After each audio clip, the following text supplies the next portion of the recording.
একটু ভাবুন, আপনি সকালে ঘুম থেকে উঠলেন, বাইরে রোদ উঠেছে, কিন্তু আপনার ভেতরে একটা অন্ধকার আছে।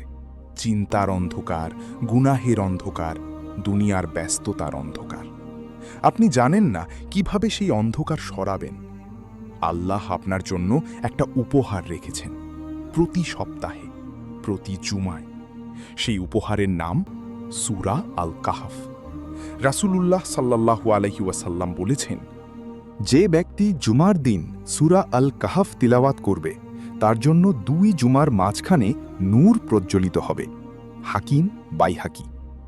2 জুমার মাঝখানে মানে পুরো 7 দিন, পুরো 1 সপ্তাহ। আপনি যেখানেই যান সেই নূর আপনার সাথে। এটা কোনো সাধারণ কথা নয়, এটা আল্লাহর রাসূলের সাল্লাল্লাহু আলাইহি ওয়াসাল্লামের মুখ থেকে বের হওয়া ওয়াদা। কিন্তু প্রশ্ন হলো, এই সূরার ভেতরে এমন কি আছে যার কারণে আল্লাহ এত বড় পুরস্কার রেখেছেন?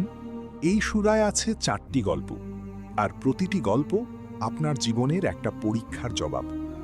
প্রথম গল্প আসহাবুল কাহাফ। কয়েকজন তরুণ, তারা সত্য বিশ্বাস করে, কিন্তু চারদিকে মিথ্যার রাজত্ব। বাদশা বলছে মূর্তির সামনে মাথা নত করো, সমাজ বলছে সবাই করছে, তুমিও করো। কিন্তু এই তরুণরা বলল না। তারা পালিয়ে গেল, একটা গুহায় আশ্রয় নিল, আর সেখানে আল্লাহর হুকুমে তারা ঘুমিয়ে পড়ল। 309 বছর চোখ খুলল নতুন এক দুনিয়ায়। সেই জালিম বাদশাহ নেই, সেই মিথ্যার রাজত্ব নেই, সত্য টিকে আছে। এই গল্প বলছে, যখন দুনিয়া আপনাকে বলে মাথা নত করো, আর আপনি আল্লাহর জন্য মাথা উঁচু রাখেন, আল্লাহ আপনাকে হেফাজত করেন। এমনভাবে হেফাজত করেন যা আপনি কল্পনাও করতে পারবেন না। দ্বিতীয় গল্প 2 বাগানের মালিক। একজন ধনী মানুষ, 2টো সুন্দর বাগান, ফলে ভরা গাছ, পানির নহর বইছে। সে গর্বিত। সে বলল, এই বাগান কখনো শেষ হবে না, আমি মনে করি না কিয়ামত আসবে। তার গরিব বন্ধু বলল, ভাই, তুমি কি ভুলে গেছ যিনি তোমাকে এই বাগান দিয়েছেন তিনি চাইলে এক মুহূর্তে নিয়েও নিতে পারেন? সে শুনল না। আর তারপর একদিন সকালে সে দেখল তার বাগান ছাই হয়ে গেছে, সব শেষ। সে 2 হাতে মুখ ঢাকল, বলল, হায়, আমি যদি আল্লাহকে শরিক না করতাম। কিন্তু তখন অনেক দেরি হয়ে গেছে। এই গল্প বলছে, দুনিয়ার সম্পদ, সুন্দর বাড়ি, ভালো চাকরি, ব্যাংক ব্যালেন্স, এগুলো আমানত, এগুলো আল্লাহর দেওয়া। আর যে কোনো দিন আল্লাহ ফিরিয়ে নিতে পারেন। তখন হাতে কি থাকবে? শুধু আমল। তৃতীয় গল্প মুসা আলাইহিস সালাম ও খিজির আলাইহিস সালাম। মুসা আলাইহিস সালাম নবী, আল্লাহর সাথে কথা বলেছেন, লক্ষ লক্ষ মানুষের নেতা। কিন্তু আল্লাহ তাকে পাঠালেন একজনের কাছে শিখতে, খিজির আলাইহিস সালামের কাছে। সেখানে মুসা আলাইহিস সালাম দেখলেন এমন কিছু ঘটনা যা তার বোধে আসছে না। একটা নৌকা ফুটো করা হলো, একটা ছেলেকে হত্যা করা হলো, একটা দেয়াল মেরামত করা হলো বিনা পারিশ্রমিকে। মুসা আলাইহিস সালাম প্রতিবার বললেন, এটা কেন করলেন? আর শেষে খিজির আলাইহিস সালাম বললেন, এখন আমি তোমাকে সব বলবো।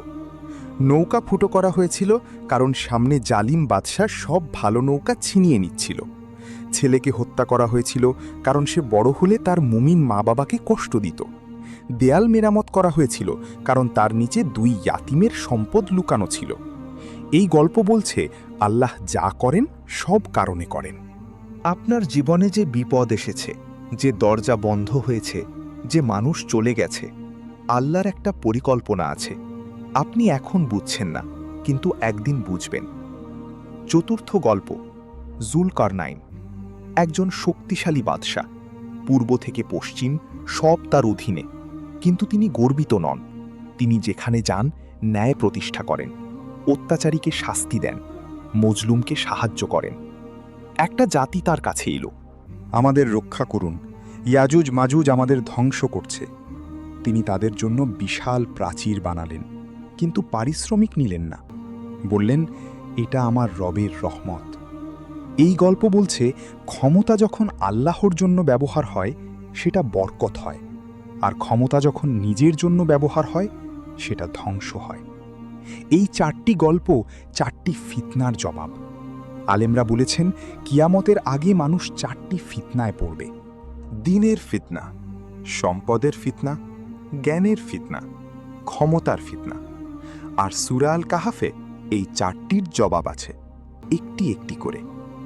আল্লাহ জানতেন শেষ জমানায় আপনি কোন কোন ফিতনায় পড়বেন, তাই তিনি প্রতি সপ্তাহে একটি ঢাল দিয়েছেন, সূরা আল কাহাফ। আর সেই নূরের কথা রাসূলুল্লাহ সাল্লাল্লাহু আলাইহি ওয়াসাল্লাম বলেছেন 2 জুমার মাঝে নূর। আলেমরা বলেছেন এই নূর শুধু আলো নয়, এই নূর আপনার ভেতরে একটা পরিবর্তন আনে। আপনি হারাম দেখলে চোখ নামিয়ে নেন, সেটা নূর। মিথ্যা বলতে গিয়ে থেমে যান, সেটা নূর। গুনাহের দিকে যাচ্ছিলেন, মনে আল্লাহর ভয় এলো, সেটা নূর। এই নূর বাইরে থেকে দেখা যায় না, কিন্তু যার ভেতরে আছে সে অনুভব করে।